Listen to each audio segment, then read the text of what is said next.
Ladies and gentlemen, what I'm about to share with you isn't just another market analysis. This is an emergency alert about the most significant financial event happening right now, something that will reshape the global precious metals market forever. Stop looking at your charts for a moment. Stop watching the RSI, the moving averages, those colorful lines dancing across your screen. Because what matters right now isn't technical analysis. What matters is the clock. Today is Tuesday, December 30th, 2025. I need you to burn that date into your memory, because we are standing exactly 48 hours away from the most dramatic structural shift in modern silver market history. We're 48 hours from the moment everything changes, not in Times Square, but in Beijing. The China export ban takes effect January 1st. But if you think the market is waiting until then to panic, you're dangerously mistaken. The panic has already begun. It's happening right now, beneath the surface, in the dark pools and vault corridors where retail investors can't see. What unfolded this morning wasn't normal market volatility. It wasn't end-of-year profit-taking. What we witnessed was a coordinated, systemic seizure. A glitch in the matrix, proving that the Western financial system is running out of time, while the Eastern physical market is running out of metal. Let me take you through what happened at exactly 8:15 a.m. Eastern Standard Time this morning. While most of you were making coffee and checking pre-market futures, the Federal Reserve quietly executed an emergency liquidity injection. No press conference, no tweets. They just opened the valve and flooded the banking system with cash, $3 billion to be exact. At the exact same moment, down to the minute, half a world away in Shanghai, the Shanghai Gold Exchange witnessed one of the largest physical silver withdrawal events on record. Think about that for a second. The United States printing money to save the paper market. China draining vaults to secure the physical market. Two events happening simultaneously, just 2 days before the supply chain locks down. Do you believe in coincidences? Do you think it's just random luck that the U.S. banking system needed a sudden $3 billion infusion at the exact moment the Chinese industrial complex decided to remove 41 tons of physical silver from the exchange? In the financial world, there are no coincidences. There's only leverage and the breaking of leverage. There's only action and reaction. We're watching a tale of two markets reach its absolute breaking point. We're watching the divorce of the paper price from physical reality, and the papers are being served today.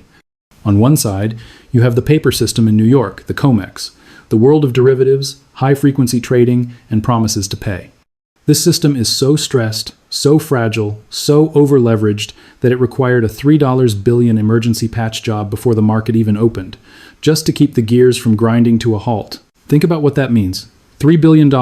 That's not small change. That's emergency room triage. On the other side, you have the physical system in Shanghai, the SGE, the world of factories, solar panels, and strategic reserves. This system is entering a state of total vacuum. They're not just buying silver to trade it, they're evacuating it. They're taking delivery, loading it onto trucks, and driving it into private stockpiles where it will never see the light of day again. They're treating silver like a strategic asset that's about to vanish from the face of the earth.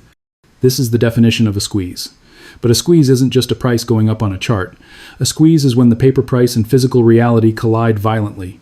A squeeze is when people holding the paper realize there isn't enough metal to go around, and the people holding the metal refuse to sell it back. If you're holding silver right now, I'm begging you, do not let go. Do not let the volatility shake you out. Do not let sudden drops scare you. Do not let the media narrative about volatility fool you. Because what I'm about to explain, the specific data points regarding the Federal Reserve's panic and China's hoarding, will show you that the suppression game is over. They aren't smashing the price because they're strong. They aren't manipulating the market because they're in control. They're smashing the price because they're terrified. They're manipulating the market because they've lost control. The system is blinking red. The alarms are sounding in the repo markets. The vaults are emptying in Asia. In the next several minutes, I'm going to walk you through exactly what happened this morning. I'm going to connect the dots between a $3 billion injection in New York and a 41-ton withdrawal in Shanghai. I'm going to show you why these aren't separate events. They're the same event viewed from two different sides of a war. The West is fighting with liquidity, the East is fighting with gravity. And gravity always wins. Let's dive into the most critical question of the morning. The question every mainstream financial reporter is conveniently forgetting to ask. Why did the Federal Reserve have to emergency print $3 billion at 8:15 a.m. on a Tuesday? You need to understand the mechanics to grasp why this is a flashing red siren. In a normal, healthy market, banks have plenty of cash. They lend to each other overnight without thinking twice. They trust each other's collateral. The gears turn smoothly. The repo market, the repurchase agreement market where banks trade cash for collateral, is quiet. But this morning, the repo market screamed. At exactly 8:15 a.m., the demand for overnight liquidity spiked. A major entity, we don't know who yet, but we know they're big, went to the window and effectively said, "I need $3 billion right now, or I cannot open for business." This is the financial equivalent of cardiac arrest. When a bank goes to the Fed for emergency repo, it means the private market has shut them out. It means JP Morgan, Goldman Sachs, or Bank of America looked at this entity's collateral and said, "No, we don't trust you. We won't lend to you." So they had to go to the lender of last resort. Now let's look at the breakdown of that $3 billion, because the devil is in the details. $2 billion was exchanged for U.S. Treasuries. $1 billion was exchanged for mortgage-backed securities. Why does this matter? Because it tells us someone was desperately trying to turn high-quality assets into cash immediately. They were liquidating. They were raising capital. And why do you raise capital at 15 inches the morning in a panic? Because you have a margin call. This is where the silver market enters the room. Look at the timing. This liquidity crisis happened exactly as silver volatility was exploding. We know the commercial banks, the big four that dominate the COMEX, are sitting on massive concentrated short positions in silver. We know that as the price rises and volatility increases, the exchange requires them to post more collateral. This is called variation margin. When the price moves against them violently, or when they fear a gap up, they have to wire cash to the clearinghouse instantly. If they don't have the cash, they default. Here's the scenario that fits the data perfectly. A major player in the metals derivatives market woke up this morning, looked at the pre-market action, looked at the drain in Shanghai, and realized they were exposed. The clearinghouse called and said, "We need $3 billion to cover your risk." The player didn't have the liquidity. They tried to borrow from other banks, but the other banks smelled blood. They saw the exposure. They saw the risk. They refused to lend. So the player had to run to the Fed. The Fed, seeing a potential systemic failure, seeing a potential default that could freeze the COMEX, stepped in and printed the money. This $3 billion wasn't stimulus. It wasn't money for the economy. It was a bailout. A specific targeted patch to prevent a derivatives explosion from blowing up the banking plumbing. It proves the leverage in the silver market has become a systemic threat. While the Fed was busy swapping $3 billion of paper for other pieces of paper, they did absolutely nothing to address the root cause of the problem. The root cause is that physical metal is disappearing. The Fed didn't print any silver bars. They didn't fill any vaults. They just handed a credit card to a gambler about to lose his shirt. And do you know who noticed this weakness better than anyone? The Chinese. Do you think traders in Shanghai didn't see that repo spike? Do you think strategic planners in Beijing didn't notice the stress in the U.S. banking system? Of course they did. And their reaction was immediate. Their reaction was brutal. They didn't offer to help. They didn't offer swap lines. They went for the jugular. At the exact moment the U.S. system showed weakness, China accelerated its endgame. They saw the West scrambling for paper cash, so they scrambled for physical metal. At 9 a.m. local time, just 45 minutes after the U.S. liquidity panic, the Chinese industrial complex executed what can only be described as a vacuum operation. 41 tons of silver were physically withdrawn from the Shanghai Gold Exchange vaults. Let me translate that. 41 tons equals 1,318,186 troy ounces. That's roughly 40 massive pallets of 1,000-ounce bars. It's enough silver to manufacture millions of solar panels. It's enough to build guidance systems for thousands of missiles. And it disappeared in the blink of an eye. This wasn't a bank moving metal from one shelf to another. This wasn't a paper shuffle. This was loadout. This was an armada of armored trucks backing up to the exchange, loading the bullion, and driving it away into private state-controlled storage facilities where the Western market cannot touch it. It's gone. Removed from global circulating supply forever. Why? Why withdraw 41 tons on a random Tuesday in December? Why the rush? Why the aggression? Because they're looking at the same calendar you are. They see January 1st, 2026. They know that in exactly 48 hours, the export ban goes into effect. The new laws aren't just about stopping silver from leaving China. They're about tightening control of silver inside China. The licensing requirements will make it harder to move metal, harder to trade it, harder to secure it. So, the smart money in the East, the battery giants, solar conglomerates, strategic reserve managers, is front-running the government. They're securing inventory before the lockdown. They're vacuuming the floor clean because they're terrified that on Thursday morning the doors will be locked. This 41-ton withdrawal has devastated inventory levels at the Shanghai Gold Exchange. Total registered silver inventory has dropped to just 755 tons.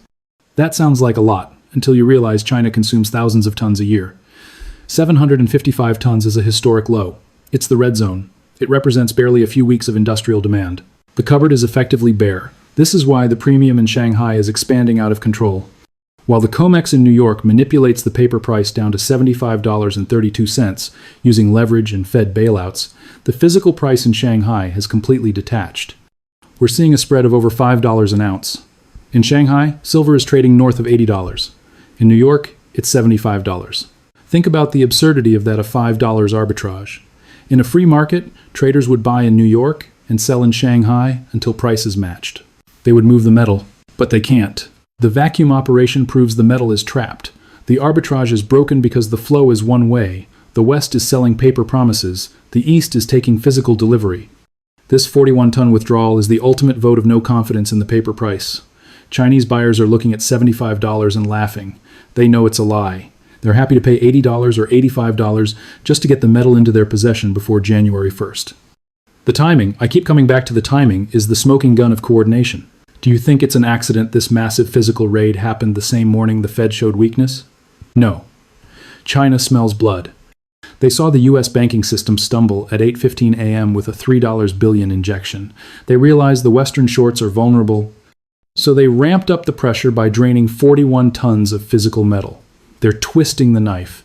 They're making the shortage worse exactly when the banks are least able to handle it.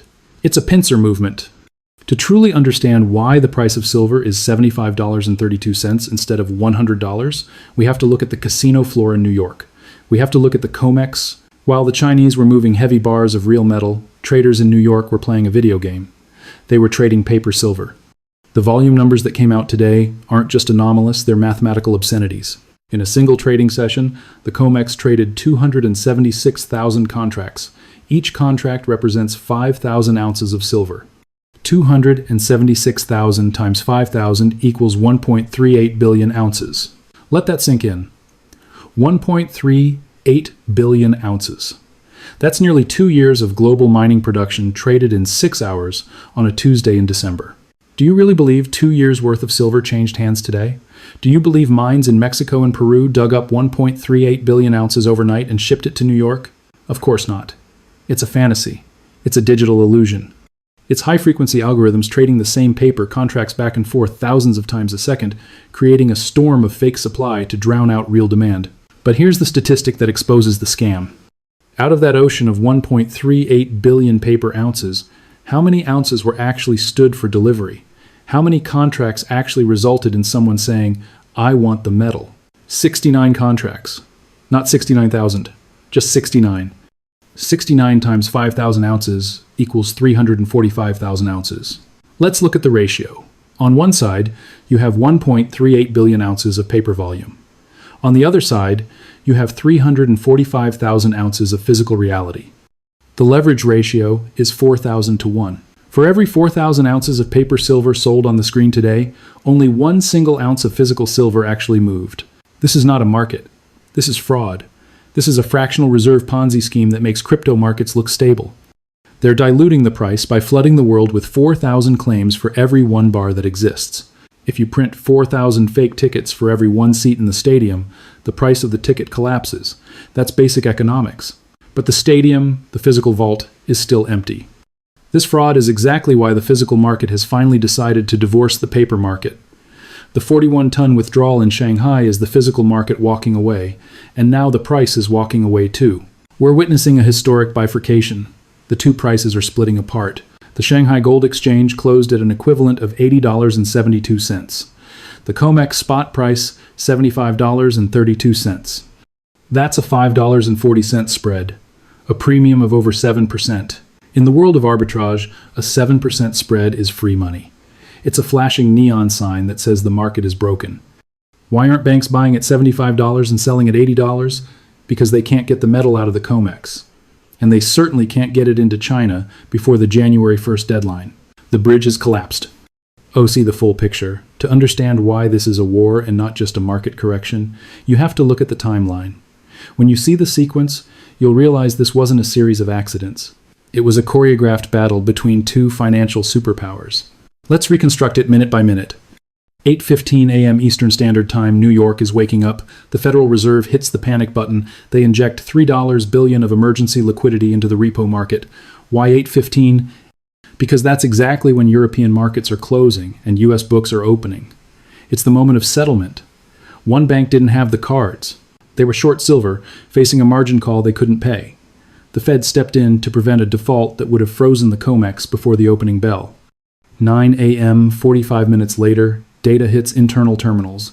The Shanghai Gold Exchange has just processed a physical withdrawal of 41 tons. Think about that timing. The ink was barely dry on the Fed's $3 billion money printing operation when China pulled the plug on physical supply. It's almost as if they were waiting for it. Beijing saw the U.S. printing paper to bail out their shorts and said, "Fine, we'll take the metal you're trying to suppress." 3:30 p.m. The final blow lands. The Shanghai Gold Exchange issues an emergency notice. They're hiking margin requirements on silver contracts, effective immediately. The mainstream media will tell you this is to curb speculation. Don't believe them. You hike margins for one reason only: to kill the leverage. China knows Western banks use arbitrage to manipulate the Shanghai price. By hiking margins, they're making it more expensive for Western paper shorts to play games in the Chinese market. They're effectively locking the door. Do you see the sequence? Step 1. The West runs out of money. Fed bailout. Step 2. The East takes the metal. 41-ton withdrawal. Step 3. The East locks the door. Margin hike. This is a siege. It's a coordinated strangulation of the paper-silver market. China is systematically removing the two things the COMEX needs to survive: physical inventory and arbitrage ability. They took the inventory at 9 a.m. They killed the arbitrage at 3:30 p.m. And the Fed was left holding the bag at 8:15 a.m., printing $3 billion just to keep the lights on for one more day. This level of coordination doesn't happen by accident. You don't get a liquidity crisis, a massive vault drain, and a margin rule change on the same Tuesday unless the system is breaking. These are the actions of desperate entities. The Fed is desperate to stop a collapse. China is desperate to secure resources. And the exchanges are desperate to prevent a default. And looming over all this chaos is the date: January 1st, Thursday. Everything we're watching today, the panic, the printing, the hoarding, is happening because everyone knows that in 48 hours, the game changes forever. On Thursday morning, January 1st, 2026, the rules change forever. The China export ban goes live. The vacuum operation we witnessed today was just the rehearsal. It was the final sweeping of the floor before the doors are locked and bolted. The system is blinking red. You don't need to be a technical analyst to see it. When the central bank has to print emergency billions on a Tuesday just to prevent a repo freeze, the system is breaking. When the premium for physical metal in Shanghai hits $5 over the paper price in New York, the system is breaking. When the leverage ratio hits 4,000 to 1, the system is breaking. We're entering the phase of implosion. You have to understand what happens when a market bifurcates like this. It doesn't heal slowly. It snaps. The divergence between the paper price of $75 and the physical reality of $80 cannot exist for another week. The pressure is too great. The arbitrage is too profitable. The only reason it hasn't snapped yet is because Western banks are using every ounce of their remaining liquidity to hold the beach ball underwater for 2 more days. They're trying to survive until the end of the year. They're trying to get their books to close on December 31st without a default. But once the calendar flips to January 1st, their mandate ends, the books close, and the new reality begins. And that new reality is a world where the largest supplier of silver on the planet has turned off the tap. So what should you expect in the next 48 hours? Expect violence. Don't think the volatility is over. The banks are cornered animals right now. They know they're short. They know the metal is gone. They might try one last desperate smash to trigger stop losses. They might use paper leverage to drive the price down to $72 to scare you out of your position. They want your physical metal because they don't have any. They want you to panic sell so they can cover their 4,000 to 1 leverage. But you must not blink. You must look at the data, not the price. The data says 41 tons left the vault today. The data says the Fed is terrified. The data says inventory in Shanghai is at a historic low of 755 tons. That is the truth. The price on the screen is the lie. We're witnessing the death of the paper game. For 40 years, they've controlled the price of silver by trading paper contracts they never intended to deliver. They suppressed the price to protect the dollar. But that game requires physical metal to back it up. You need a little bit of truth to sell a big lie. Today, the truth ran out. China took the last of the truth, and now all that's left is the lie. When the market truly realizes that the paper contract is worthless because the vault is empty, the rush for the exits will be biblical. It won't be a slow rise to $100. It will be a no-offer market. You'll call your dealer to buy silver, and they'll say, "Sorry, we have none." You'll try to buy SLV, and it will trade at a massive discount to the physical price because nobody trusts the vault. The price will go vertical because there's no seller left at $75. There's no seller at $80. The only sellers are in Shanghai, and they're not selling. They're hoarding. This 4,000 to 1 leverage is unsustainable. It works until it doesn't. It works until the physical inventory drops so low, like the 755 tons in Shanghai, that the paper claims have nothing left to leverage against. We're approaching the mathematical limit of the fraud. You cannot leverage zero. And when the vault hits zero, the 4,000 paper claims all try to rush through the door at the same time. That's the moment the COMEX declares force majeure. That's the moment the price doesn't just go to $80, it goes to no offer. So this is your call to action. If you have unallocated silver in a bank account, get it out. If you don't hold it, you don't own it. Today's repo panic proves counterparty risk is real. If a bank can fail at 8:15 a.m., your unallocated account can freeze at 8:16 a.m. If you're thinking about buying, the window is closing. Premiums are already rising. Inventory is thinning. And if you're holding, stand fast. You're the smart money. You bought the insurance before the house caught fire. You're holding the asset that the Federal Reserve cannot print and that China cannot live without. The next 48 hours will determine the winners and losers of the next decade. The losers will be the ones holding paper promises from bankrupt institutions. The winners will be the ones holding physical reality. The transfer of wealth is happening right now, in real time. The Fed printed the money. China took the metal. Which side of the trade are you on? Think about what we've covered today. A $3 billion emergency Fed injection at 8:15 a.m., a 41-ton physical silver withdrawal from Shanghai at 9 a.m., a 4,000 to 1 leverage ratio exposing the paper fraud, a $5 spread between paper and physical prices, a margin hike at 3:30 p.m. locking out Western manipulation, only 755 tons remaining in Shanghai vaults, 48 hours until the China export ban changes everything forever. This isn't speculation. This isn't theory. This is documented data from this morning showing you the system is breaking in real time. The countdown is almost over, the export ban looms, the paper market is burning, and the physical squeeze is here. December 30th, 2025, the day the illusion broke, the day the paper market needed a defibrillator and the physical market walked out the door. The preparation is done. Now we watch the fireworks. If this analysis helped you understand what's really happening in the silver market, make sure to like this video, subscribe to the channel, and share this with everyone who needs to hear it. The next 48 hours will be historic. See you on the other side.